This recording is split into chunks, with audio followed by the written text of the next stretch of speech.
इस व्यास गद्दी के माध्यम से। समय का बड़ा अभाव है क्योंकि महापुरुषों का आप लोग देख रहे हैं बराबर आगमन इस मंगल भूमि पर। मैं आपको बता दूं, ये लंगड़ बाबा सरकार का ये स्थान तीर्थ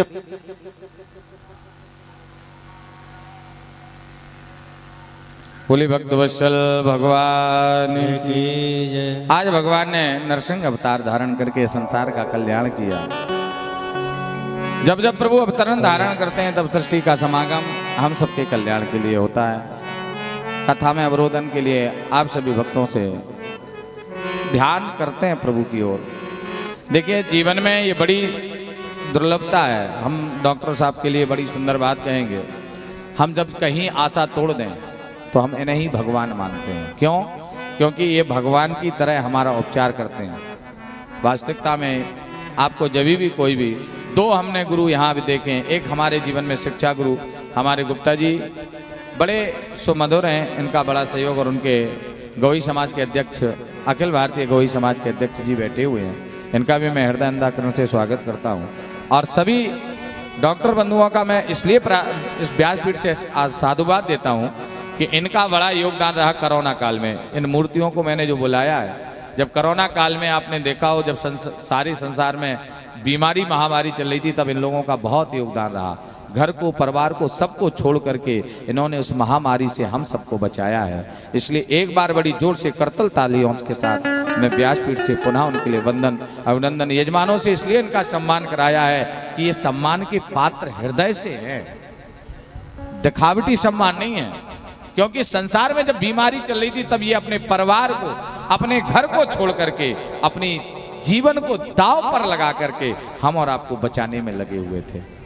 और एक हमारे गुप्ता जी, इन्होंने भी इस यज्ञ में बढ़ चढ़ करके दान। हमारे सारे ब्राह्मण कलाकार सब इन्हीं के यहाँ रुके हुए हैं, सारी व्यवस्था यही देख रहे हैं गुप्ता जी, तो इनको भी बहुत बहुत साधुवाद है। यज्ञ की व्यवस्था में लगे हुए हैं। विद्यालयों में कहाँ समय मिलता है, लेकिन फिर भी समय निकाला और हमारा सहयोग किया, उसके लिए बहुत बहुत साधुवाद। और बहुत बहुत साधुवाद आपको अध्यक्ष जी, आपको भी बहुत बहुत साधुवाद। तो कथा का आनंद लेते हैं। आज बड़े आनंद की कथा है। आप लोगों का समय बहुत कीमती है और समय को हम जाया कर रहे हैं औपचारिकताओं में, तो उसके लिए क्षमा प्रार्थी भी हूँ, क्योंकि समय का अभाव नहीं होना चाहिए। बोलो भक्त वत्सल भगवान। आगे चलकर महाराज बड़ी सुंदर कथा आती है हरि अवतार की। 24 मन महाराज बड़ा सुंदर वर्णन दिया है अष्टम स्कंद में। अष्टम स्कंद में महाराज बड़ा सी सुंदर वर्णन करते हैं। 14 मनमांतर हैं। 14 मनमांतरों में एक चक्षु नाम का मनमांतर है, जिसमें भगवान का हरि अवतार हुआ। गजग्राह की कथा है। आसीद गिरवरो राज स्त्री कूट इति विस्मृता क्षीरोदेन वामृतम श्रीमान्यो जना मुनिश्रुता। आसीत गिरवरो, बड़ा सुंदर भाव दिया है। आसीत गिरवरो राज स्त्रीकूट इति विस्मृता। त्रिकूट पर्वत पर एक गजराज रहता है, गजेंद्र। गजेंद्र माने हाथी, बलवान है।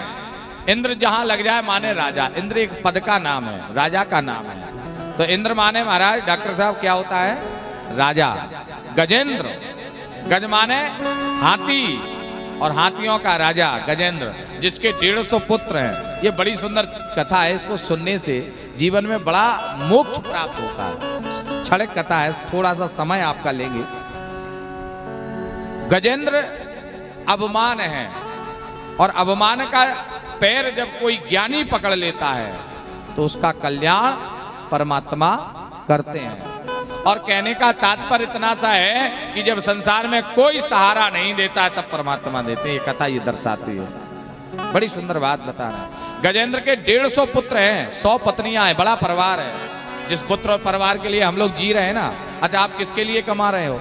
अपने लिए या परिवार के लिए? हकीकत बात बता दें, शौक होते हैं पिता की कमाई से और जरूरतें पूरी होती हैं सिर्फ अपनी कमाई से। अपनी कमाई से आप जरूरतें पूरी कर सकते हो, शौक नहीं कर सकते। शौक तो होता है जब पिता कमाता है। लेकिन सत्य बात तो यही है, संसार में बड़ी भारी विडंबना है। हम लोग तो क्या करते हैं ना, ये संसार से प्रेम कर बैठे हैं, अपने आप को देखते ही नहीं कि हमारा हाल क्या है, अपना कोई कल्याण करना ही नहीं चाहता।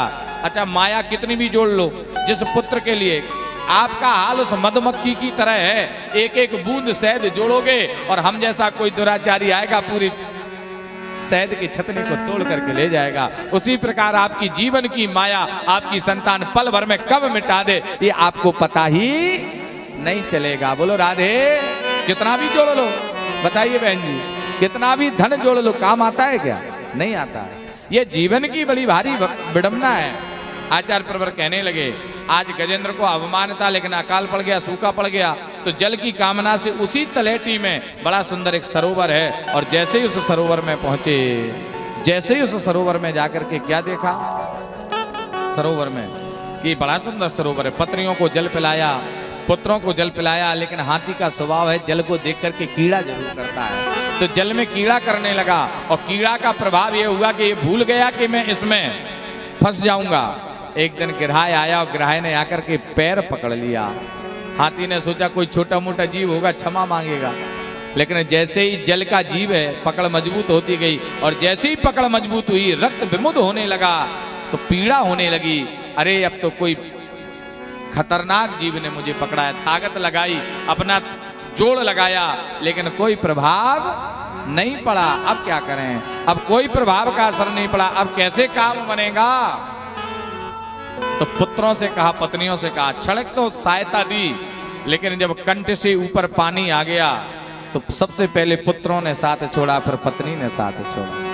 कहते हैं कि सुख में आन सबई मिल बैठत रहे 14 घेर, और विपत्ति आवत संग छुड़ावत को न आवत ने, को न आवत ने। विपत्ति में कोई किसी का साथ नहीं देता है, भले आदमी, ये जीवन का कड़वा सत्य है। जब जब जीवन में विपत्ति आई, जब जब जीवन में संकट आया, तो सबसे पहले अपनों ने ही साथ छुड़ाया, अपने साथ नहीं देते। गुप्ता जी, हमने ये देखा है, हमारे अपने डॉक्टर साहब, ये जीवन की बड़ी सच्चाई है, कठिनाई है। जिसे आपने अपना माना है वही आपसे दूर हो जाएगा।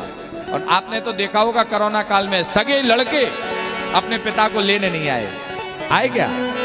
बताओ, आप लोगों ने उनका संस्कार किया। मैंने, हमारे पास जब सूचना पहुंची, ऐसा समय, अरे जिस संतान के लिए हम मरते हैं, और यही हाल गजेंद्र का हुआ। पत्नी ने साथ छोड़ा, पुत्र ने साथ छोड़ा, सबने साथ छोड़ दिया। अब काम कैसे बने? अब काम बनने वाला नहीं है, तो काम बनाया कैसे जाए? काम को बनाने के लिए राम जी की कृपा देखो कैसी है। जब राम जी कृपा करते हैं तो कोई भी संसार में लगता नहीं है। और जब विपत्ति आए तो 4 लोगों की पहचान करो, धीरज धर्म मित्र और नारी, धीरज धर्म मित्र और नारी, आपत काल परखियो नारी, आपत काल परखिए चारी। धीरज धर्म मित्र और नारी, धीरज धर्म मित्र और नारी, आपत काल परखिए चारी, आपत काल परखिए चारी। धीरज धर्म मित्र और नारी, आफत काल परखियो चारी। कौन कौन? धीरज धर्म माने बेटा और बेटी। धीरज कहते हैं पुत्र को, और धर्म कहते हैं पुत्री को, क्योंकि पुत्री से धर्म होता है। कन्या का दान करते हो तो धर्म करने का अवसर। धीरज कहते हैं पुत्र को, हमारा पुत्र कितना धैर्यवान है। धीरज धर्म मित्र, अपना सच्चा मित्र कौन है? जो विपत्ति में डट करके खड़ा हो जाए, और जो विपत्ति में खड़ा ना हो वो काहे का मित्र? सच्चाई बता रहे हैं ये। अच्छा, लोग कहते हैं कैसे व्यवस्था होगी? सच्चा मित्र तो वही है। और महाराज वैसे तो कहते हैं बनी बनी में लाख हैं, और अगर बनी बिगड़ जाए तो दुश्मन 1000 हैं। बस बनी बिगड़ जाए, फिर देखो क्या करते हैं। करने का भी तो महाराज ये जीवन बड़ा विचित्र है, कोई किसी का साथी नहीं होता है, ये सब मतलब के यार है। माता कहे मेरो पूत सपूत, बहन कहे मेरो लाड़ लो भैया, तात कहे मेरे कुल को दीपक, वंश के मेरे आगे बढ़े, पत्नी कहे मेरे प्राण धन, चरणों में जाऊं 100 बार बलैया, और साय कहे सुन रे अकबर, जब तक गांठ में है गो रुपैया। जब तक गांठ में पैसा है, जब तक तो यारी है, और जिस दिन पैसा चला गया, जिस दिन आपका पैसा चला गया, उस दिन कोई किसी का नहीं है, सब चले गए। ये समय का बलिहार है, ये समय की पराकाष्ठा है। जब प्रभु कृपा करते हैं, जब देख लिया गजेंद्र ने अब मेरा कोई नहीं है, तो कहने लगे हो मेरा कोई ना सहारा बिन तेरे, नंदलाल संवरिया मेरे, मेरा कोई ना सहारा बिन तेरे, नंदलाल संवरिया में, नंदलाल संवरिया मेरे, नंदलाल संवरिया मेरे, नंदलाल संवरिया मेरे, नंदलाल संवरिया मेरे, मेरा कोई ना सहारा बिन तेरे, नंदलाल संवरिया कोई ना सहारा बिन तेरे, नंदलाल संवरिया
कोई ना सहारा बिन तेरे, मेरा कोई ना सहारा बिन तेरे, नंदलाल संवरिया मेरे, कोई ना सहारा बिन तेरे, नंदलाल संवरिया मेरे, प्रभु आ जाओ, प्रभु आ जाओ,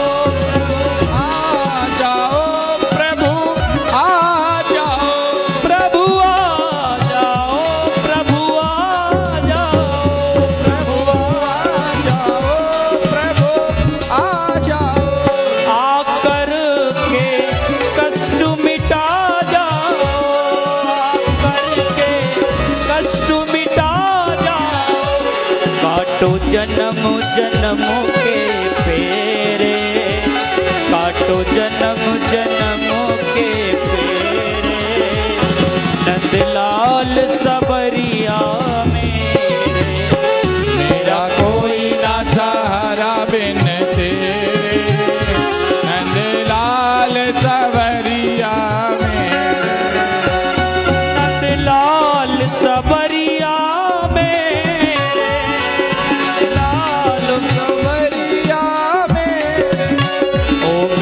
कोई ना सहारा बिन तेरे, मेरा कोई ना सहारा बिन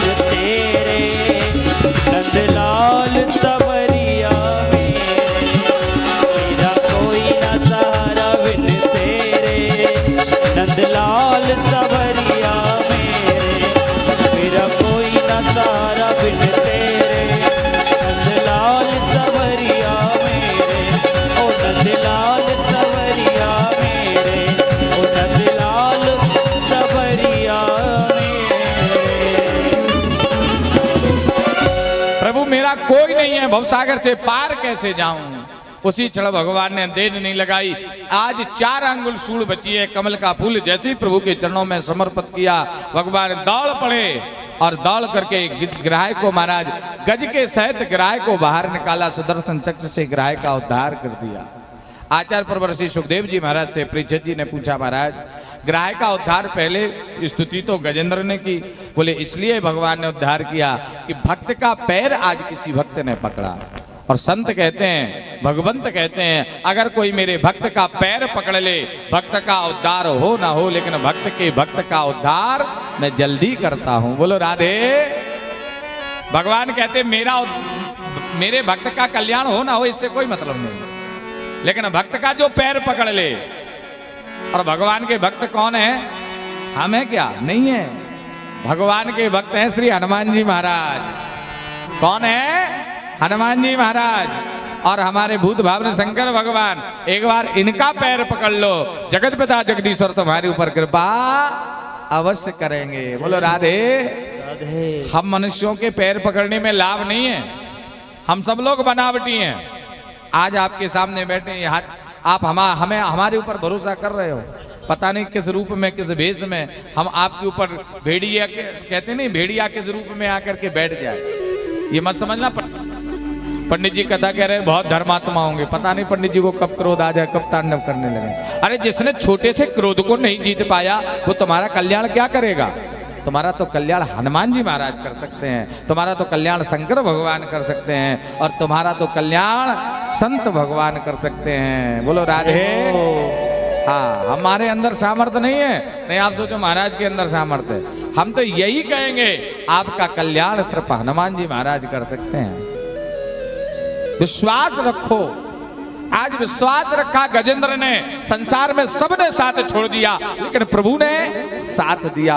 संसार में जब कोई साथ नहीं देता है तो मेरा गोविंद हमेशा साथ देता है। जब जब देखिए, बड़ा सुंदर उदाहरण दे रहे हैं, द्रौपदी को जब तक अपने हाथों पर बल रहा तो साड़ी को खींचती रही, अरे मुझ में ताकत है। और जब जान लिया कि मेरे हाथों में अब बल नहीं रहा तो दोनों हाथों से समर्पण भाव से प्रभु को हाथ खड़े कर दिए। प्रभु अब तो सब कुछ लाखों लाज हमारी, सौंप दिया इस जीवन का सब भार तुम्हारे हाथों में, अब हार तुम्हारे हाथों में और जीत तुम्हारे हाथों में। और जैसे ही द्रौपदी ने हाथ ऊपर खड़े किए, भगवान ने चीर बढ़ाना शुरू कर दिया। लोग समझ ही नहीं पाए कि साड़ी बीच नारी है, कि नारी ही की साड़ी है, कि साड़ी की ही नारी है, कि नारी ही की साड़ी। कोई समझ ही नहीं पाया, ये भगवान का स्वरूप है। बस विश्वास अटल होना चाहिए, भगवान के प्रति श्रद्धा अटल होनी चाहिए। और जिस दिन गोविंद को समर्पित हो जाओगे प्यारे, जिस दिन कन्हैया को समर्पित हो जाओगे, मैं दावे के साथ कहता हूं किसी पंडित, किसी भगत, किसी नावते के पास जाने की तुम्हें जरूरत तो नहीं पड़ेगी। बस भगवान के हो जाओ, और अगर भगवान के नहीं तो किसी काम के नहीं। आप समझ रहे हैं जादवन साहब? जीवन में सबसे बड़ी यही बात है, किसके होना है? भगवान के। हमने बहुत कुछ देखा है दुनिया में, हजारों का मेला लगा, हंस जब जब उड़ा तब अकेला उड़ा। अच्छा ये बताओ, कभी आपने देखा कि भैया आपके साथ पत्नी गई हो या पुत्र गया हो, कोई जाता किसी के साथ? हमने कल भी बताया था, मित्र बंधु साथ देंगे जलपान तक, पत्नी हक निभाएगी मकान तक, और बंधु साथ देंगे शमशान तक, और बेटा भी हक निभाएगा मुखनी अग्निदान तक। मुख अग्निदान तक ही साथ देगा, उसके बाद भगवान का भजन है, कुछ नहीं है। और इस जीवन में इसीलिए बनाया है। आगे चलकर आज गजग्राह के ऊपर भगवान ने कृपा की, इनके पूर्व जन्म का इतिहास बताया। ग्राह जो है हू नाम का गंधर्व था, देवल नाम के ऋषि के कारण आज महाराज ये ग्राह बना। और इंद्रम नाम के राजा गजेंद्र जो है अगस्त मुनि के श्राप के कारण ये हाथी बने। आज दोनों का समागम हुआ, दोनों संतों ने जो श्राप दिया था उस संत का उद्धार करते हुए भगवान ने कृपा की। हरि अवतार के बाद समुद्र मंथन की कथा आती है। भगवान ने समुद्र मंथन, देवताओं की जब श्री छीन हो गई, समुद्र में समाहित हो गई, तो देवताओं ने भगवान से प्रार्थना की और भगवान ने समुद्र मंथन का सुझाव दिया। दैत्यों के साथ जब समुद्र मंथन होने लगा तो बांस की नांग की रस्सी बनाई, विंध्याचल नाम पर्वत का रई, और महाराज जब मंथन हुआ तो देखिए समुद्र मंथन की कथा जुड़ती है मन के मंथन से। आध्यात्म से जोड़ रहा हूं थोड़ा सा आपको। समुद्र मंथन क्या है? ये मन का मंथन। मन ही एक समुद्र है। मन क्या है अध्यक्ष जी? ये मन ही एक समुद्र है। इसमें नाना प्रकार का पता नहीं क्या क्या भरा है इस मन में। और जिस दिन मन रूपी मंथन करोगे, मन का जब मंथन करोगे इस समुद्र का, तो इसमें सबसे पहले हलाहल विष निकलेगा, जिसका नाम है क्रोध। जिस विष का नाम क्या है? क्रोध। जिस दिन आपने हलाहल कूट विष को पी लिया, इस हलाहल को कोई नहीं पी पाता है, और हलाहल को तो एक ही देव पीते हैं। कौन? देवों के देव। जरा जोर से बोलो, देवों के देव हर हर। क्योंकि उन्हीं के दरबार में तो बैठे हो। आनंदेश्वर महादेव महाराज, भूतेश्वर महादेव और महाराज मृत्युंजय महादेव, हजारिया बाबा, ये पूरा प्रांगण जो है, आप जितनी भी ये जमीन परकर देख रहे हो, ये सब महादेव की है। बताए कोई भी अपनी, लेकिन है तो महादेव की। ये बात सत्य है। भले ही तुम कब्जा कर लो, कुछ भी कर लो, लेकिन ये महादेव की भूमि है। और सत्य बता रहे हैं, भगवान की जमीन है, भगवान के पास रहने दो। और इसको हथियाने की, कब्जा करने की कोशिश करोगे तो ये मार भी बहुत बुरी देते हैं। बहुत सत्य बता रहे हैं। कड़वा बोलने में हमें डर नहीं लगता किसी का। ये बात सत्य है। ये बताओ, ये जमीन आप ऊपर ले जाओगे क्या? यहीं रह जाएगी। और काय को कब्जा रहे? कम से कम मंदिर पे धर्म के काम तो ही हो रहे हैं। और महाराज इसी मकान पे, इसी जमीन पर कोई दुरुपयोग होने लगे, फिर इसी जमीन पर कोई वैश्यालय बना करके वैश्यालय चलाने लगे, फिर कैसा लगेगा? अरे कम से कम इस पर धर्म का काम तो हो रहा है। लेकिन लोगों की समझ में आए तब ना। लोग तो बाबर हुए जा रहे हैं। ये जमीन को बांध करके ले जाओगे, मस्तक पे ले जाओगे, ये माया है। अरे कम से कम मंदिर को तो छोड़ दो। तुम्हारे लिए इतनी भगवान ने जगह दे रखी, इतनी जगह छोड़ रखी है, उसको भोगो, लेकिन भगवान की जगह को छोड़ो। जरा जोर से बोलो राधे। भगवान के काम में बाधक नहीं बनना है, और भगवान के काम में जो बाधक बनता है। अच्छा, कई लोग इतने भी चतुर हैं, इतने भी बाबरे हैं, वो सोचते हैं हाय हमें ही सारी संपत्ति मिल जाए।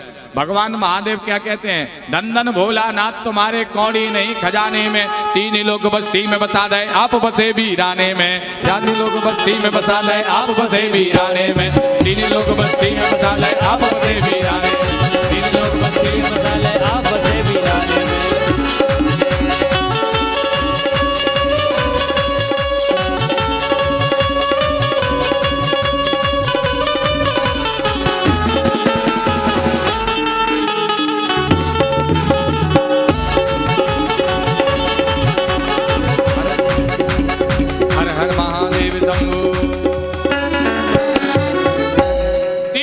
बस्ती में बसा दे आप बसे वीराने में। धन धन भोला नाथ कौड़ी नहीं खजाने में। कुछ भी नहीं है, लेकिन सर्व को सर्वोच्च देने वाले हैं। आनंदेश्वर हो, चाहे महाकालेश्वर हो, चाहे महामृत्युंजय हो, चाहे हजारिया बाबा हो, बस मांग लो।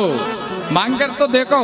अच्छा, भोले बाबा इतने भोले, अगर कोई इनके मूड पे चढ़ जाए ना तो प्रसन्न हो जाते हैं। चोरी के ही बहाने सही तो भी रीझ जाते हैं। और भोले बाबा के दरबार में हो, लेकिन महाराज कहा करें, भोले बाबा भी बड़े आनंदमय है। जब तक बोलते नहीं है तो बोलते नहीं है, और जब बोलते हैं तो फिर महाराज किसी को छोड़ते भी नहीं। बोलो राधे। जब ये बोलते हैं तो किसी को नहीं छोड़ते, फिर चाहे कोई भी हो, चाहे फिर इनके ससुर जी ही क्यों ना हो, उनको भी नहीं छोड़ा। हाँ, ये भी बात। पहले तो बड़ा प्रेम करते हैं, रहते भी ससुराल में। महाराज जी नहीं बता रहे थे अभी अभी कथा में कि हरि हर एक है, दोनों ना ये कम है ना वो कम है। ये भी ससुराल में रहते और वो भी ससुराल में रहते हैं।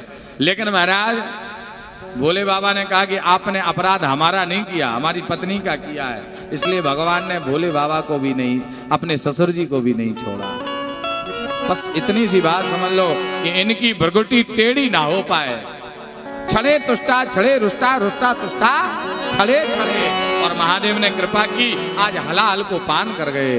बोलो हलाहल पीने वाले महादेव की जय हो। आज भगवान ने हल्का पान किया, समुद्र मंथन होने लगा। और ये मन के समुद्र का जिस दिन मंथन करोगे, अंत में इसमें प्रेम रूपी अमृत निकलेगा। सबसे अंत में अमृत का मतलब क्या है? प्रेम। आप समझ में आ रही है बात जादव साहब? अंत में क्या है? प्रेम। अमृत का मतलब क्या है? प्रेम। अच्छा, आप एक बात बताओ, अगर हम आपसे क्रोध में बोलेंगे तो आप हमें बैठा लोगे क्या? भगा दोगे? चलो कहां से आ गया, तो इन्हें निकालो।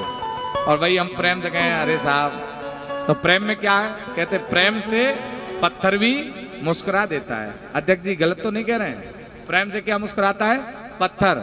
खसी माल मूरत मुस्कानी। सिर्फ प्रेम की ही तो बात थी, प्रेम से ही तो बोला और महाराज मूर्ति मुस्कुरा गई।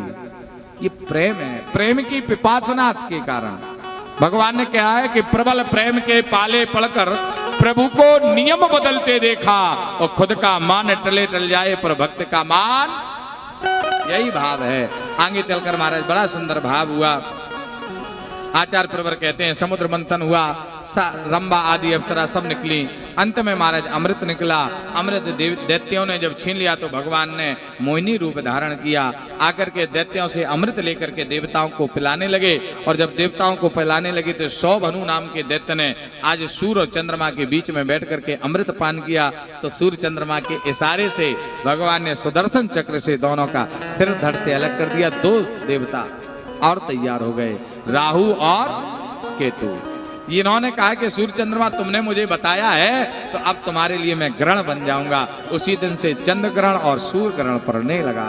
राहु की दृष्टि सूर्य पर और केतु की दृष्टि चंद्रमा पर पड़ती है, इसलिए सूर्य ग्रहण पड़ता है और चंद्र ग्रहण। और महाराज उसी समय कंठ के मध्य से जो अमृत धरा पर 2 बूंद गिरा, उससे 2 चीजें उत्पन्न हुई, जिन्हें हम कहते हैं लहसुन और प्याज। ये औषधि है, आयुर्वेद बताता है। लेकिन इन्हें तामसी भोजन में नहीं खाया महाराज, इन्हें सात्विकी भोजन में नहीं खाते हैं। क्यों? क्योंकि इनसे बुद्धि बिगड़ती है। तामसी भोजन करोगे तो बुद्धि भी तामसी हो जाएगी, इसलिए सात्विकी विचार में इनका भोजन नहीं किया जाता। जरा जोर से बोलो राधे।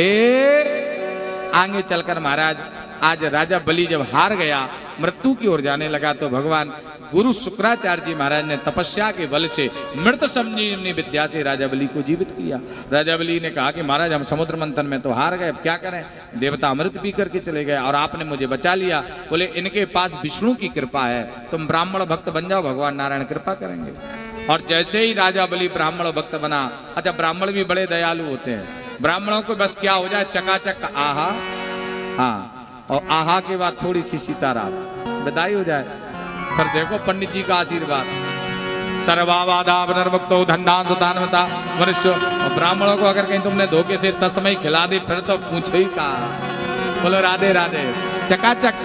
और कल तो हमें ऐसा लग रहा है कि कछुजनी कह रहे थे महाराज रसगुल्ला बढ़ जाए, हैं?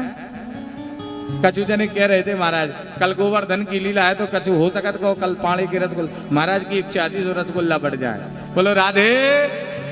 फिर पूछवे ही का खावे के। अच्छा हम पंडितन की तो छोड़ो, हमारे मुंह में तो पानी आए जाए के से, जजमानन के मुंह में पानी आएगा रसगुल्ला को नाम सुने से। रसगुल्ला आने वाले हैं, रसगुल्ला माने हमारे कन्हैया। बोलो राधे राधे। आज महाराज जैसे ही ब्राह्मणों से भक्त बने, आशीर्वाद दे दिया प्रभु ने। प्रभु का आशीर्वाद जैसे प्राप्त हुआ, प्रभु की कृपा जैसे प्राप्त हुई, तो प्रभु की तो कृपा है। आज ब्राह्मणों ने बड़ा तेजस्वी हवन किया और हवन से रथ निकला, इतना तेज उस पर राजा बलि बैठकर स्वर्ग पर चढ़ाई कर दी। राजा बलि ने जैसे ही स्वर्ग पर चढ़ाई की, देवता भागे भगवान के पास पहुंचे। भगवान बोले अब नहीं बचा सकते। क्यों? बोले ब्राह्मणों का आशीर्वाद है। विप्र प्रसादा धरणी धरो हम, विप्र प्रसादा कमला बरो हम, विप्र प्रसादा अजिता जितो हम, विप्र प्रसादा मम नाम रामा। अरे ब्राह्मणों की कृपा से ही तो मैं राम नाम के नाम से लोग जानते हैं, इसलिए मैं अब तुम्हारी मदद तो नहीं कर सकता। क्या करें? बोले अपनी मैया अदिति के पास जाओ। और जैसे ही अदिति मैया के पास पहुंचे, अदिति मैया ने प्रार्थना की और अदिति मैया की प्रार्थना को स्वीकार करके कश्यप बाबा ने उन्हें पयोव्रत के बारे में बताया। भागवत जी में बड़ा सुंदर पयोव्रत के बारे में नियम आया है। पयोव्रत का मतलब है जिनके संतान ना हो रही हो, जिनके घर में संतान होने में विलंब हो, वो महाराज पयोव्रत का पारायण करें। फाल्गुन मास के शुक्ल पक्ष की द्वितीया से लेकर के द्वादशी तक ये व्रत किया जाता है। और जो भी पयोव्रत का पारायण करेगा ठाकुर जी उसके घर में स्वयं पुत्र बन करके आएंगे। लेकिन एक बार भरोसा करके देखना, कलयुग में बड़ा नियम है, झूठ नहीं बोलना है उतने समय, क्रोध नहीं करना है, जमीन पर सोना है, बड़े नियम है। और नियमों के साथ जो पयोव्रत करेगा उसके यहाँ साक्षात गोविंद पुत्र बन करके आएंगे। लेकिन भरोसा होना चाहिए। ठाकुर साहब क्या होना चाहिए? भरोसा। और भरोसा नहीं है तो फिर भगवान कहते हैं भाई भरोसा है तो भगवान है, और भरोसा नहीं है तो पत्थरा की मूर्ति तो है ही है। विश्वास फल। एक चौपाई आई रामचरितमानस में, बट विश्वास अचल निज धर्मा। क्या कहा? बट विश्वास अचल निज धर्मा, तीरथ राज प्रयाग सुकर्मा। ये चौपाई दर्शा रही है, बट विश्वास अचल निज धर्मा, तीरथ राज प्रयाग सुकर्मा। भगवान के प्रति अगर आपका विश्वास अटल है, भगवान के प्रति आपका विश्वास अखंड है, तो भगवान कृपा अवश्य करते हैं। समय आया पयोव्रत का पारायण अदिति मैया ने किया तो कश्यप बाबा के यहाँ साक्षात भगवान वामन प्रकट है गए। बोलिए वामन भगवान की जय।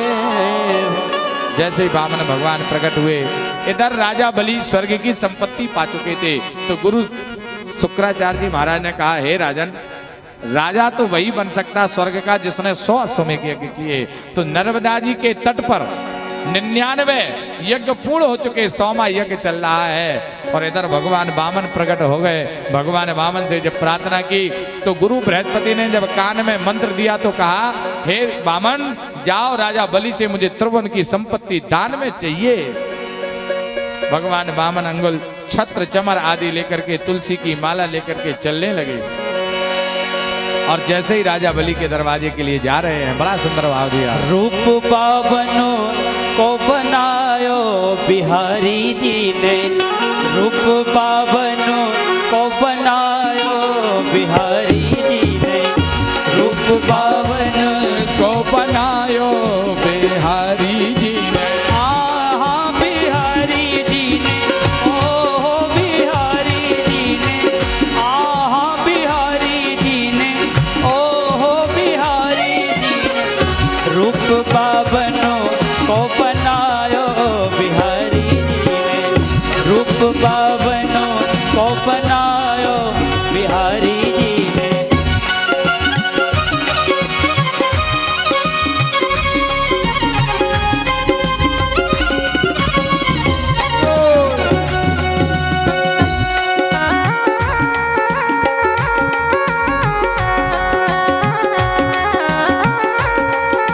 जय जय।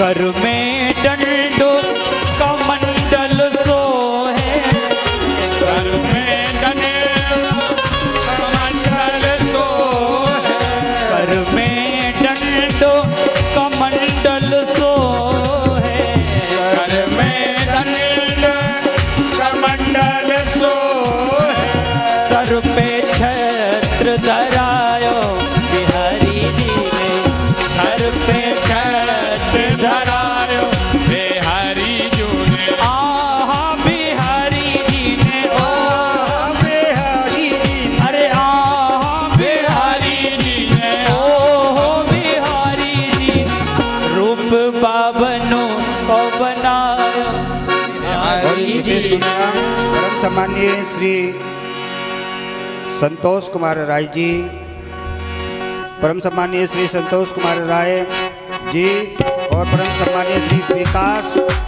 बरिहारी जी अगर यहाँ पर हों तो मंच पर आ जाएं। उनका भी व्यास बुद्धि से बहुत बहुत साधुवाद। आ जाएं यहाँ श्री संतोष कुमार राय जी, श्री विकास कुमार परिहार जी, दोनों लोग अगर यहाँ पर हो तो मंच पर आ जाएं। हरि बोल। जय जय।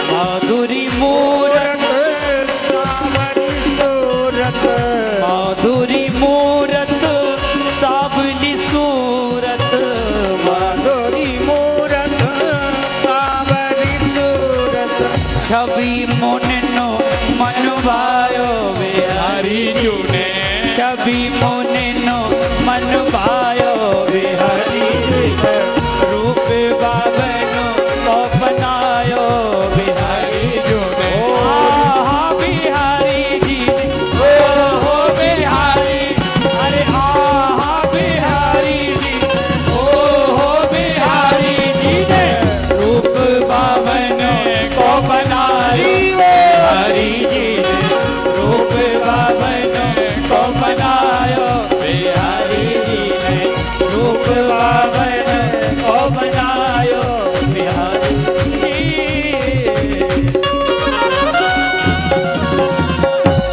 बोलो भक्त वत्सल भगवान की जय हो।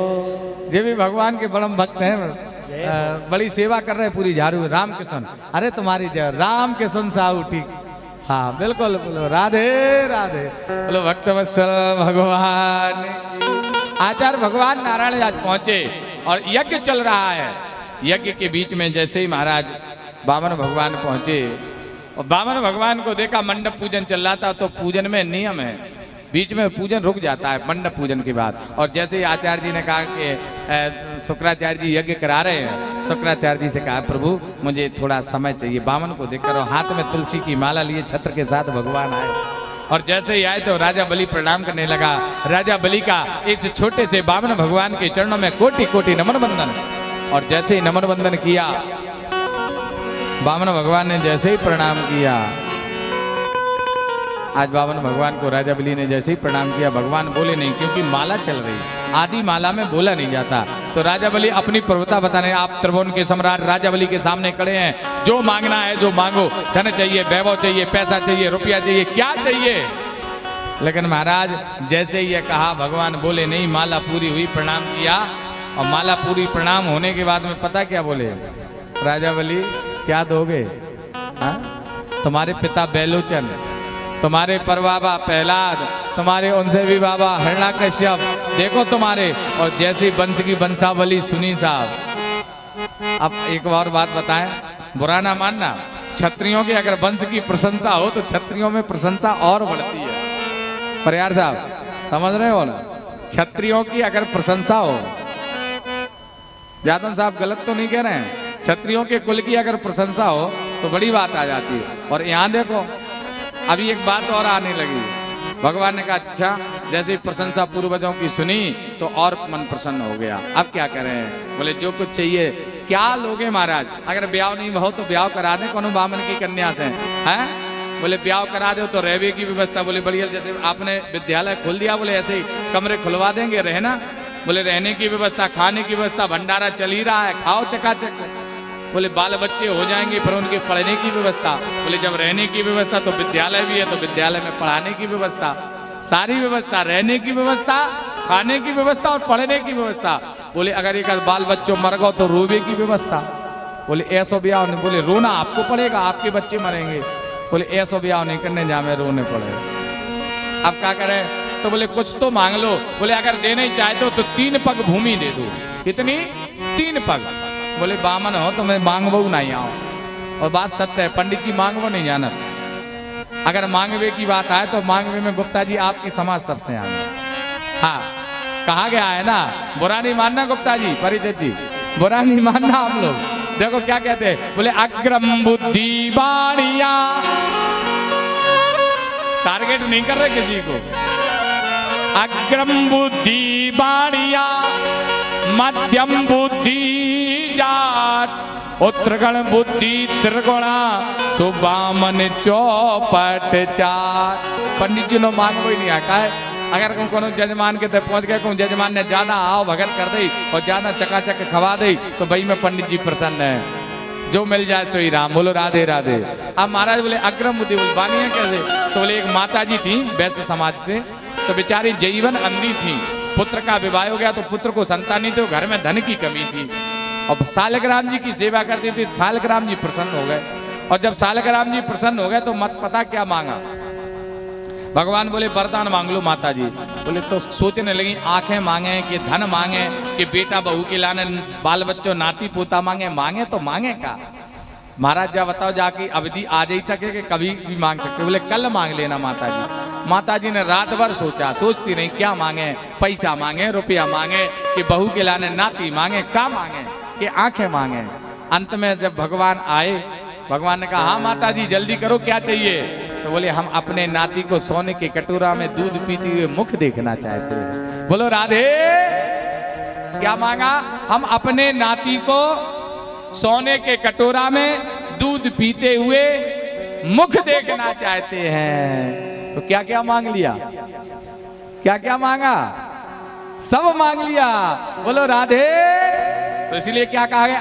अग्रम बुद्धि, अग्रम बुद्धि, हाँ, एक चवन्नी की चार चवन। आपके लिए नहीं है। बोलो राधे राधे। अच्छा, ब्राह्मणों में बड़ी बड़ी हट वाली बात होती, ये क्या सब लेते हैं, छोड़ते किसी को नहीं है। क्यों गुप्ता जी, गलत तो नहीं कहा? बोलो राधे राधे। आचार्य प्रवर बड़े सुंदर भाव से कह रहे हैं, आज मांगने की बात आई, भगवान ने 3 पग भूमि और जैसे ही संकल्प पूर्ण हुआ, भगवान ने विराट रूप धारण कर लिया। बोलिए विराट भगवान की। और एक पग ने ऊपर के भू वा जना तपा आदि ऊपर के 7 लोगों को, और तल बितल सुतल रसातल पाताल आदि नीचे के 7 लोग, दोनों पैर में सब नप गए। तीसरा पैर कहाँ रखे हैं? सो भक्त भगवान ने कहा बलि को बांध लिया जाए। बलि बांधत प्रभु बाड़े सूतन वरन न जाए, ओ भाई घड़ी में देने 7 प्रतीक्षण धाय। और जैसे ही बलि को बांधने को खड़े हुए, जैसे ही राजा बलि को बांधने के लिए खड़े हुए, बलि ने कहा भगवान धन बड़ा के धनवान, धन बड़ा की धनवान। बोले धनवान बड़ा होता, धन बड़ा नहीं होता। तो आपने धन को नापा, हमें नहीं। तीसरा चरण मेरे मस्तक पर। और जब भगवान अपना चरण नीचे लेकर के आ रहे थे तो इतना छोटा चरण हो गया कि प्रभु के आज राजा बलि के चरण पर स्पर्श हुआ। राजा बलि ने कहा प्रभु आपकी कृपा। राजा बलि से भगवान कहने लगे वरदान मांग लो। भगवान बोले ऐसा नहीं हो सकता, आप मांगेंगे नहीं आपसे। तो उनकी पत्नी से कहा राजा बलि के तुम मांगो। तो कहने लगी लौट के गंग बहाए, लौट के गंग पछाए बहे, पर मंगनन से हम मांगत नहीं। अगर प्रभु ऐसे दानी थे तो हमारे द्वारा भिखारी बन के काय के लिए आए हैं? आप पहले भिखारी, अब दाता बन रहे हो। भगवान ने फिर भी स्वेच्छा से सुतल लोक का राजा बनाया।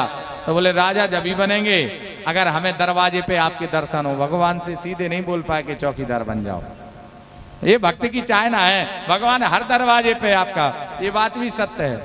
चौकीदार हर कोई नहीं बन पाता है। जैसे आप सब जमीन पे बैठे तो जमीन पे जमींदार ही लोग बैठ, पर हम जैसे कहाँ बैठ सकते? काहे? बोले हमें चौकी पे टांग दो तो हमको भाई चौकी पे बैठे चौकीदार, जमीन पे बैठे जमींदार। और चौकीदार का काम क्या है? बोलो जागते।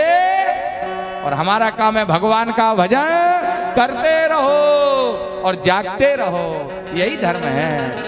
आज राजा बलि के यहाँ भगवान पहरेदार बन गए। लक्ष्मी जी को पता पड़ा, लक्ष्मी जी श्रावण के महीने में पहुंची और राजा बलि के हाथ में जब राखी बांधी, और राखी बांधने में राजा बलि से द्वारपाल मांगा तो राजा बलि को मूर्छा आ गई। देखो राजा बलि एक हाथ से धन लिया, देखो दोनों को दिया। जगत पिता जगदीश्वर को भी लक्ष्मी दी, और जगत पिता जगदीश्वर को भी दिया और लक्ष्मी को भी दिया। लक्ष्मी को नारायण और नारायण को लक्ष्मी। देखो ये किसी ने नहीं किया जीवन में। नारायण को क्या दी दान में? लक्ष्मी। और जब लक्ष्मी मांगनी है तो लक्ष्मी को क्या दिया? नारायण। ये सौभाग्य किसका हुआ? राजा बलि का। दोनों ने दान किया और जैसे ही बहन का विदा की तो राखी बांधी। ऐन बद्दो बलि राजा दान विंद्रो महावला, तेन तुम बंदामी रक्षे माचल माचल। ये बड़ा सुंदर पवित्र रिश्ता है बहन भाई का। बड़ी सुंदर बात आती है जीवन में। देखो जब बहन राखी बांधती है तो भाई को बड़ी खुशी होती है। जिनके बहन नहीं है उन भाइयों से पूछो कि हाथ की कलाई जब सूनी रहती कितना बुरा लगता है, और उस भाई से पूछो, उस बहन से पूछो जिसके भाई नहीं है, उसे कितना बुरा लगता होगा। लेकिन प्यारे जीवन में ये रिश्ता बड़ा पवित्र है। जब बहन राखी बांधती है तो लोग बाग कहते हैं अरे पता नहीं क्या चाहती होगी। लेकिन हमारे यहाँ एक फिल्मी दुनिया वाले बड़ा सुंदर एक गीत गाते हैं, इसे समझो ना हो, इसे समझो ना रेशम का तार भैया, मेरी राखी का मतलब प्यार भैया। वो मेरे राखी का मतलब है प्यार भैया। मेरी मतलब है प्यार भैया। ओ इसे समझो ना, इसे समझो ना, रेशम का तार भैया, इसे समझो ना, रेशम का तार भैया, मेरी राखी का मतलब है प्यार भैया, मेरी राखी का मतलब है प्यार भैया, मेरी राखी का मतलब है प्यार भैया।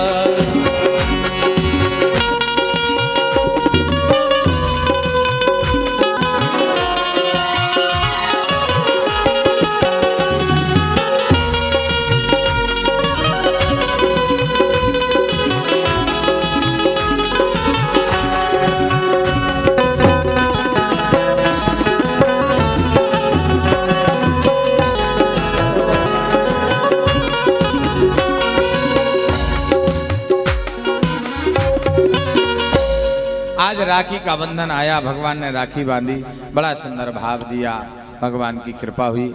आचार्य प्रभु बड़े सुंदर भाव विभोर होकर के कहते हैं भगवान की महती कृपा है। जब हमारे कन्हैया कृपा करते हैं तो भगवान की कृपा भी बड़ी आनंदमय है। बोलो भक्त वत्सल भगवान की जय। आज वामन चरित्र की लीला को प्रणाम करते हैं। आगे महाराज नवम स्कंद में बड़ी सुंदर भगवान राम जन्म की ओर बढ़ते हैं। सत्यव्रत के जीवन की कथा आई। सत्यव्रत के चरित्र के बाद में आगे नवम स्कंद में बड़ी सुंदर भाव विभोर होकर के भगवान नारायण की कृपा से राम जन्म की ओर हम लोग चलते हैं। 24 अध्याय हैं। 24 अध्यायों में 12 अध्यायों में राम कथा और 12 अध्यायों में कृष्ण कथा। तो सूक्ष्म में हम राम कथा की ओर बढ़ेंगे और उसके बाद कृष्ण कथा की ओर, क्योंकि समय चक्रव्यूह चल रहा है। आज गुप्ता जी रात्रि में समय तो 7 बजे का दिया था उन्हें, लेकिन 7 तो हम नहीं बजा दिए, तो 7:30 तक कथा ही चलेगी। तो 8 बजे से कवियों का समागम, दूर से कवि आए हैं, तो उसमें आप सभी लोगों से मेरा निवेदन है कि आप विशेष रूप से उसमें उपस्थित रहिएगा अध्यक्ष जी के साथ में। बोले भक्त वत्सल भगवान की। हमारे सभी यजमान आज कवियों का सम्मान करेंगे। आप सभी लोग कवियों का सम्मान करेंगे। साहित्यकार बड़ी दूर से आए हैं, छत्तीसगढ़, छिंदवाड़ा, पता नहीं कहाँ से बुलाए हैं, और आप लोग उनका साहित्य भी सुनेंगे कथा के बाद में। बोलो राधे। तो आइए हम सब लोग चलते हैं। आज नवम स्कंद की कथा को सुखदेव जी कहते हैं परीक्षित। भगवान नारायण की नाभि से कमल और कमल से जन्म हुआ ब्रह्मा का। ब्रह्मा के बेटा हुए मरीचि, मरीचि के बेटा हुए कश्यप, कश्यप के बेटा हुए विश्वान, जिन्हें हम सूर्य के नाम से जानते हैं। विश्वान सूर्य के पुत्र हुए ऋषभदेव। इनके यहाँ श्रद्धा नाम की पत्नी थी। इन्होंने अभमंत्रित जल पी लिया महाराज। इनके यहाँ कोई भी यज्ञ हुआ, बिना यज्ञ के संतान नहीं हुई। इन्हीं के अवमंत्रित जल से पुत्र की कामना की, लेकिन महाराज पुत्री हुई, क्या करे। अब महाराज पुत्र को बनाया भगवान वशिष्ठ जी ने उसी बालका को बालक बनाया। बाद में मनु महाराज के इक्षु, नृगु, सरयाति, दृष्टकेतु, कश्यप, निश्चिंत, प्रभु, नवग आदि बेटा हुए। इनके वंश में आगे चलकर सूर्य वंश का विस्तार बढ़ा। आचार्य प्रवर कहते हैं इन्हीं महाराज सूर्यवंश का बड़ा भारी विस्तार चला। इन्हीं में सरयाति नाम के राजा, इनकी सुकन्या नाम की पुत्री हुई, जिनका नाम चमन ऋषि के साथ जिनका विवाह हुआ। आगे चलकर रेवत नाम के राजा हुए। उनके रेवती नाम की पुत्री जो राजा भगवान बलराम जी की पुत्री बनी, पत्नी बनी। सुखदेव जी कहते हैं इन्हीं के वंश में आगे चलकर बड़े बड़े राजा हुए। नवक, नवक के बेटा हुए महाभागवत। नाभाग, नाभाग के बेटा हुए महाभागवत अम्बरीश जी, जो एकादशी का व्रत रहते हैं। और आज भी संयोग से एकादशी है। आज क्या है? एकादशी, देवसैनी एकादशी। आज वास्तविकता में महाराज जी ने बताया देवता सोने वाले हैं, लेकिन देवता सोते, भगवान नहीं सोते। हाँ, देवताओं में भगवान में अंतर है, ये भी याद रखना। देवता किन्हें कहा गया है? सूर्य को, चंद्रमा को, अग्नि को, वायु को, जल को, ये देवता है। और महादेव को क्या कहा गया है? भगवान। ये महादेव है, ये देव नहीं है। सुर और असुर ये तो भगवान की रचना में आते हैं। जब असुर बढ़ते हैं तो सुर परेशान होते हैं। सुर की रक्षा करने के लिए देवताओं के बीच में भगवान नारायण का प्राकट्य होता है, ये व्यवस्था है। तो देवता सो रहे हैं, ना कि भगवान। तो कल से महादेव हम सब लोग आ जाएंगे, महादेव की कृपा है। और कल से जब महादेव तो महादेव है। बोलो भक्त वत्सल भगवान की। आगे चलकर अम्बरीश जी ने एकादशी का व्रत लिया, दुर्वासा ऋषि का निमंत्रण किया, लेकिन जल पीने लगे तो दुर्वासा ऋषि को क्रोध आ गया। भगवान कृत्या भेजी तो शरणागत पहुंच गए भगवान की अम्बरीश जी। 1 वर्ष तक जल नहीं पिया, सुदर्शन चक्र पीछे भागता रहा और आगे आगे महाराज दुर्वासा ऋषि भागते रहे। क्रोध, भगवान के पास गए, भगवान ने कहा मैं तो भक्तों के अधीन हूँ। लौट करके दुर्वासा ऋषि अम्बरीश जी के पास आए, क्षमा मांगी और क्षमा मांगने पर भगवान ने कृपा की। 1 वर्ष के बाद आज दुर्वासा ऋषि ने जल पिया, संत को भोजन कराया, फिर भोजन किया। आगे चलकर महाराज आचार्य पर बड़े भाव विभोर होकर के कहते हैं, इन्हीं के वंश में आगे चलकर महाराज यवनाश हुए। यवनाश ने अवमंत्रित जल पी लिया तो उन्हीं के गर्भ से मानधाता हुए, मानधाता के सत्यव्रत, सत्यव्रत के हरिश्चंद्र, हरिश्चंद्र के रोहित, रोहित के बाहु, बाहु के सगर और सगर के 60,000 पुत्र जल करके भस्म हो गए। कहाँ? कपिल मुनि के आश्रम में। अब क्या करें? तो बोले इनकी भस्मी के लिए गंगा का जलाना आवश्यक है। तो महाराज क्या किया जाए? तो सगर के पुत्र हुए असमंजस, असमंजस के हुए अंशुमान, अंशुमान के हुए दिलीप और दिलीप के हुए महाराज भगीरथ। सबने गंगा जी को लाने की तपस्या की, लेकिन भगीरथ जी पर गंगा जी प्रसन्न हुई। अब गंगा आए कैसे? तो महादेव से प्रार्थना की, और महादेव से जब प्रार्थना की तो महादेव ने अपनी जटाओं में गंगा को विराजमान करा करके भगीरथ जी के रथ के पीछे एक धारा छोड़ दी। धीरे धीरे वो धारा चलने लगी, लेकिन जोहम नाम के ऋषि की दंड कमंडल बह गया। अब क्या करें? गंगा जी को पान कर गए। उनसे प्रार्थना की तो उन्होंने जंघा को फाड़ करके गंगा प्रकट की, तो इनका नाम पड़ा जोहम दाहिनी। तो गंगा का एक नाम और भी है जिनका नाम है जोहम दाहिनी। आगे चलकर महाराज इन्हीं के वंश में सगर के पुत्रों का उद्धार हुआ। शुक्राचार्य जी महाराज कहते हैं भगीरथ के ही वंश में राजा ऋतुपर्ण हुए, ऋतुपर्ण के सौदास हुए, सौदास के अस्मत, अस्मत के नरी कवच और नरी कवच के महाराज हुए खटवांग, खटवांग के दिलीप और दिलीप के महाराज रघु और रघु के बेटा हुए अज और अज के बेटा हुए महाराज दशरथ। दशरथ जी महाराज के 3 विवाह हुए, महारानी कौशल्या, महारानी केकई और महारानी सुमित्रा। लेकिन समय संयोग देखो इनके कोई संतान नहीं है, चौथापन आ गया, बुढ़ापा आ गया। और जब बुढ़ापा आया, चौथापन आ गया, कोई संतान नहीं हुई। अब क्या करें? तो कहाँ गए? एक बार भूपत मन माही, भई गलान मोरे सुत नहीं। क्यों हुई गलानी? क्योंकि इन्होंने देवासुर संग्राम में जब शनि से युद्ध लड़ रहे थे तो महाराज इनकी रक्षा किसने की? किसने की? जटायु ने। और जटायु की रक्षा करने पर महाराज इन्होंने वचन दिया कि मैं अपना पुत्र तुम्हें दूंगा। और जब बार बार जटायु मांगने आए तो उन्होंने कहा क्यों? तुम्हें शर्म नहीं आया? अगर वचन से मुकर रहे हो तो बोल दो कि हम तुम्हें बेटा नहीं दे सकते। तब गलानी हुई, अरे राम अगर बेटा होता तो ये कहने की हिम्मत जटायु की नहीं होती। गलानी हुई। पत्नी कौशल्या से कहा, कौशल्या ने कहा संसार से रोने की आवश्यकता नहीं, गुरु चरण में जाओ। और जैसे ही गुरु के चरणों में पहुंचे, गुरु ग्रह तुरंत गयो महिपाला और चरण लाग कर विनय विशाला। और क्या किया? श्रृंगे ऋषि वशिष्ठ बुलावा, पुत्र काम शुभ यज्ञ कहावा। और भगत सहित मुनि आहुत दीने, प्रगटे अग्नि चरु कर लीने। और समय आया, जैसे ही राजा का कार्य पूर्ण हुआ तो आज महाराज हब लिया, राजा दशरथ को दिया। और राजा दशरथ ने उसी क्षण अपनी पत्नियों को बुलाया। तब ही राब प्रिय नार बुलाई, कौशल्यादि तहाँ चली आई। राम जी को बुलाया। महाराज किसको बुलाया? तब ही राव प्रिय नार बुलाई। कोई बता सकता है किस रानी को बुलाया? किसको बुलाया? केकई को। बहुत सुंदर, आपकी बात बिल्कुल सत्य बात है। केकई को ही बुलाया था क्योंकि राजा दशरथ की प्रिय नारी केकई थी। लेकिन जैसे ही कौशल्या आई तो भाग कर दिया। अर्ध भाग कौशल्य दीना, उभय भाग आधे कर लीना। उसमें से भी आधा भाग किया और सुमित्रा को दिया। लेकिन सुमित्रा के भाग को बाज लेकर के चली गई और जाकर के अंजना की गोदी में छोड़ दिया। तो हनुमान जी महाराज भी राम जी के भाई हैं। ये अनंत कथाओं में वर्णन आता है। आचार्य प्रवर कहते हैं इस प्रकार से जब कहा तो धीरे धीरे महाराज दोनों रानियों ने एक एक भाग सुमित्रा जी के हाथ में दिया। समय अनुकूल आ गया, रानी गर्भवती हुई और जा दिन ते हरि गर्भ आए, सकल लोक सुख संपत्ति छाए। एक तिथि आई, भगवान का जब अवतरण होता है तो तिथि भी आ गई अनुकूल। नौमी तिथि मधु मास पुनीता,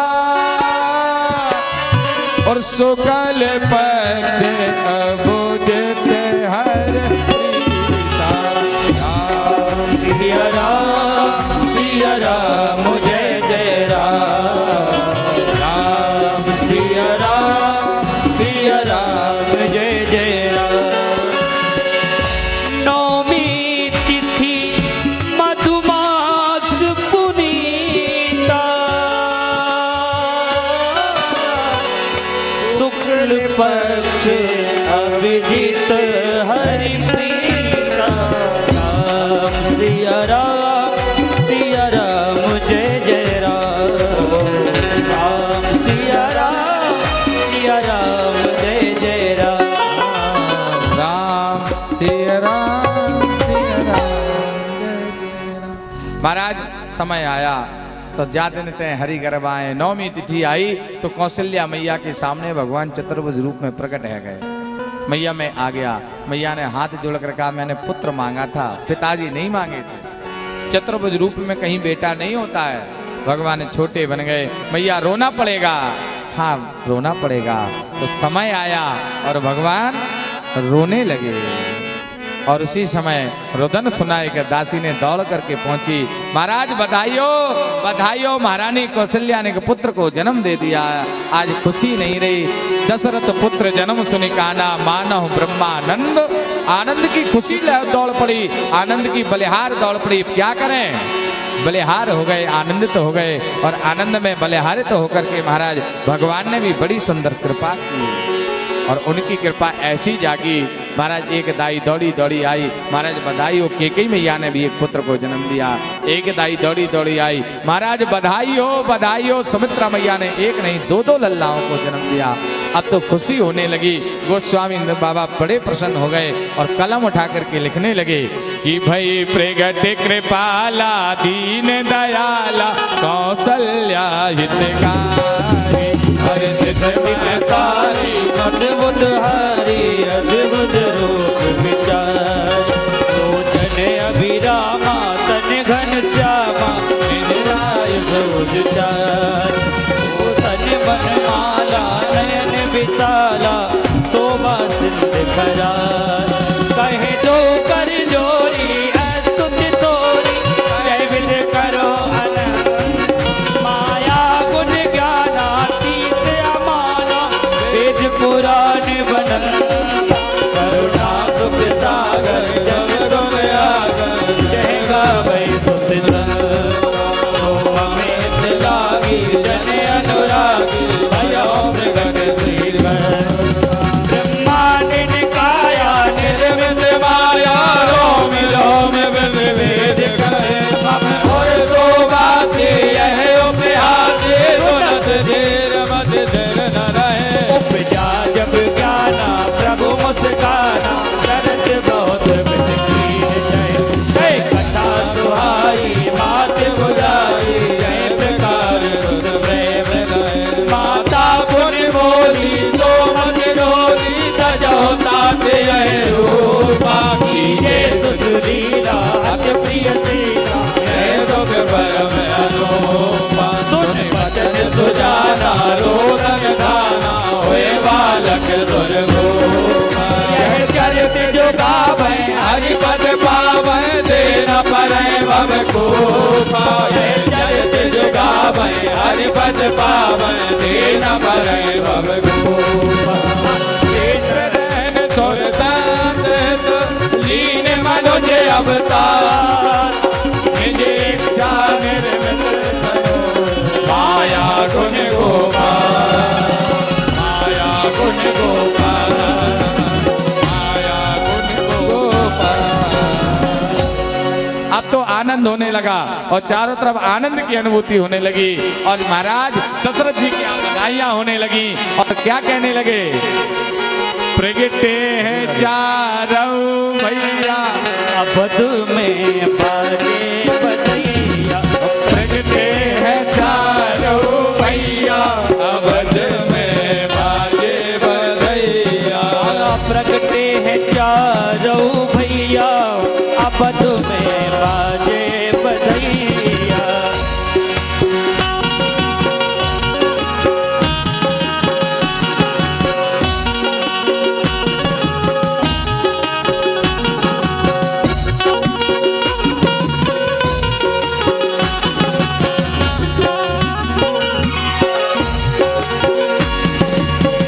धन्य अवधपुर धन्य राजा दशरथ, धन्य अवधपुर धन्य राजा दशरथ, धन्य अवधपुर धन्य राजा दशरथ, धन्य अवधपुर धन्य राजा दशरथ, धन्य कौशल्या मैया, धन्य कौशल्या मैया, अवध में बाजे बजैया, चारों भैया अवध में बाजे बजैया। हरि बोल। श्री राधे।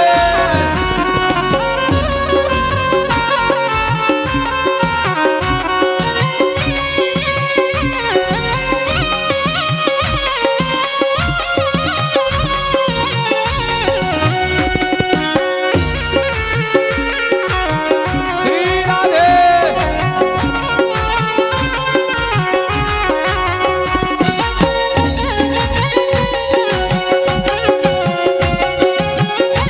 देखो ऐसे नहीं, भगवान का जन्म हुआ, जिसे नाचना वो खड़ा हो जाए, जिसे नहीं नाचना वो बैठा रहे, क्योंकि ऐसे भीड़ से खड़े हो जाओगे तो आनंद नहीं आएगा।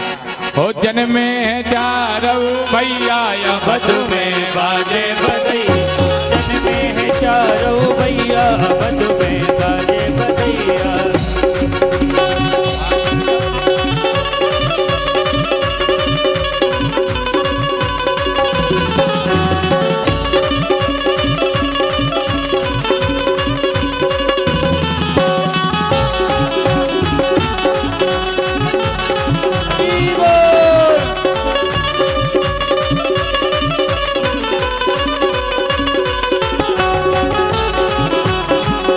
श्री राधे।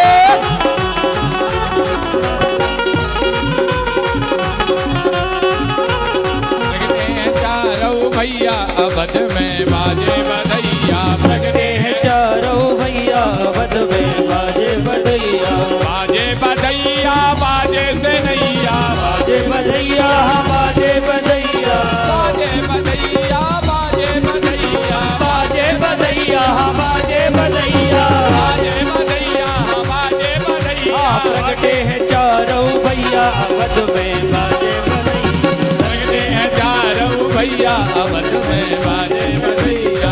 कौन लुटावे हीरा मोती, कौन लुटावे हीरा मोती, कौन लुटावे हीरा मोती, कौन लुटावे हीरा मोती, कौन लुटावे रुपैया, कौन लुटावे रुपैया अवध में बाजे बजैया, जन्मे है चारों भैया अवध में बाजे बजैया, बाजे बजैया बाजे बजैया, बाजे बजैया बाजे बजैया बाजे बजैया, बाजे बजैया बाजे बजैया प्रगटे है चारों भैया अवध में बाजे बजैया, प्रगटे है चारों भैया अवध में बाजे बजैया, प्रगटे है चारों भैया अवध में बाजे बजैया, प्रगटे है चारों भैया अवध में बाजे बजैया, प्रगटे है चारों भैया अवध में बाजे बजैया।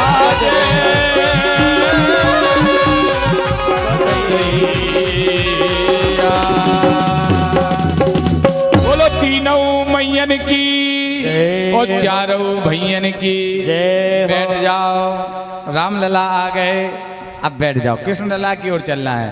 आज महाराज बड़े भाव के साथ में भगवान का प्राकट हुआ, आनंद की अनुभूति हुई, चारों तरफ मन आनंदित तो होने लगा और महाराज बड़े सुंदर भाव से उत्सव मनाया और उत्सव का आनंद लेते हैं। जरा जोर से बोलो राधे राधे। भगवान जन्म लेते हैं, भगवान का नामकरण संस्कार हुआ और यहीं पर रामचरित्र भगवान को प्रणाम करते हैं, क्योंकि ये अवध धाम है।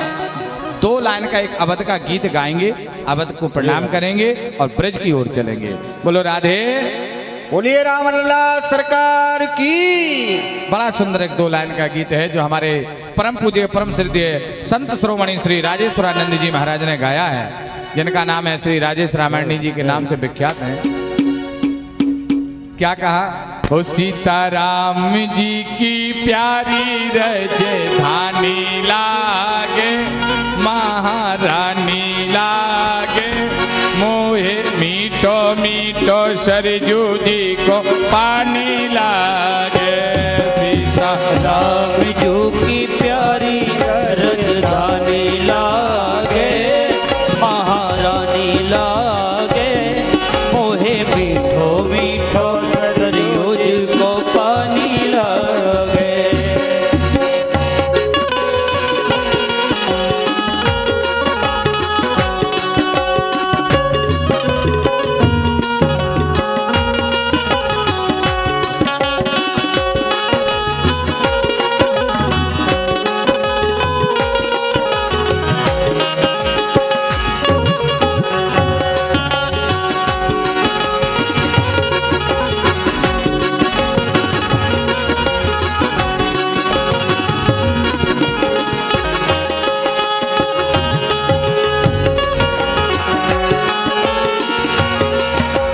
धन्य सुमित्रा धन्य है धन्य सुमित्रा मैया धन्य है धन्य है कई मैया हो धन्य कौशल्या धन्य के गई धन्य सुमित्रा मैया धन्य भूपन दरत के आगे खेले चारों भैया हो खेले चारों भैया तो दिले रसीले प्रभु की वाणी लागे वाणी लागे मीठो मीठो सरयू को पानी लागे मीठो मीठो सरयू को पानी लागे।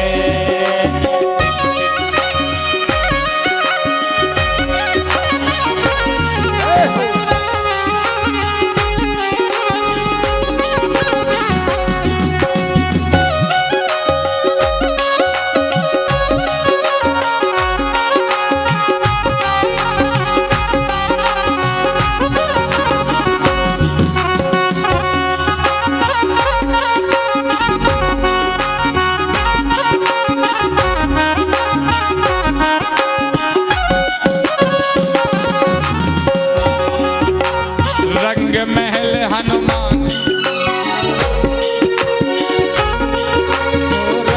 छावनी रंग महल हनुमान गढ़ी अति सुंदर छावनी रंग महल हनुमान गढ़ी अति सुंदर स्वयं जगत के मालिक बैठे कनक भवन के अंदर ओहो कनक भवन के अंदर इनकी शोभा देखो घोड़े खानी लागे महारानी लागे मोहे मीठो मीठो सरजू जी को पानी लागे मोहे मीठो मीठो सरयू जी को पानी लागे राम जी की प्यारी राजधानी लागे महारानी लागे मोहे मीठो मीठो सरयू जी को पानी लागे। बोलो अवध धाम की जय आचार्य प्रवर कहते हैं यही कृष्ण कथा को प्रणाम राम कथा को प्रणाम करते हैं क्योंकि राम कथा बड़ी आनंदमय है। अगर इसमें प्रवेश कर दिया वर्षों बीत जाएंगे लेकिन जीवन निकल जाएगा। भगवान को हम प्रणाम इनकी कथा से बाहर नहीं कर पाएंगे। आचार्य प्रवर कहते हैं सुखदेव जी कहने लगे चंद्रवंश का निरूपण इस प्रकार से है। भगवान नारायण नाभि से कमल से ब्रह्मा ब्रह्मा के बेटा अत्रि अत्रि के बेटा हुए चंद्रमा चंद्रमा के बेटा हुए बुध। इन्हीं को पूर्वा के नाम से जानते हैं। पूर्वा का दूसरा विवाह इला नाम की अप्सरा के साथ में हुआ और वसी नाम की अप्सरा से। इन्हीं के आयु ऋतु रथ विजय आदि 6 बेटा हुए महाराज। इन्हीं के यहाँ नहुस हुए। नहुस के ऐति व्याति स्याति आदि बड़े राजा हुए। इनके यहाँ शुक्राचार्य की बेटी से विवाह हुआ। आगे चलकर महाराज इन्हीं के वंश में पूर्व वंश में दुष्यंत हुए। बड़े प्रतापी राजा इनके बेटा भरत हुए। और महाराज इन्हीं के वंश में राजा रंती देव हुए। अकाल पड़ा तो महाराज इन्होंने सर्वस्व दान में दे दिया। आचार्य प्रवर कहते इसी पूर्व वंश में महाराज के वंश में बड़े यदु थे। यदु से यदुवंश चला। यदु जी महाराज के अजमणि देवमणि सूरसेन बड़े प्रतापी राजा हुए। और महाराज सूरसेन के बेटा हुए आनंद कुंभी जिन्हें हम क्या कहते हैं वसुदेव। यही साक्षात वसुदेव ग्रह साक्षात भगवान पुरुषोपुरा। इनके यहाँ भगवान का प्राकट हुआ। बोले महाराज थोड़ा विस्तार से कहो। तो कहने लगे कथितो कंस विस्तारो भगवत सौम सूर्यो। बड़ा सुंदर भाव दिया महाराज। मथुरा के राजा अग्रसेन इनके बालक का जन्म हुआ तो वन में छोड़ दिया। सूरसेन के यहाँ लालन पालन हुआ। जब बालक को पता पड़ा कंस को ये मेरे पिता राजा अग्रसेन हैं, तो चढ़ाई कर दी, पिता को जेल खाने में डाल दिया, स्वयं राजा बन गया। अपनी छोटे चाचा की पुत्री देवकी, 6 बहनें जो महाराज वसुदेव जी को ब्याही थी, छोटी बहन देवकी का भी विवाह करने के लिए तैयार हुआ।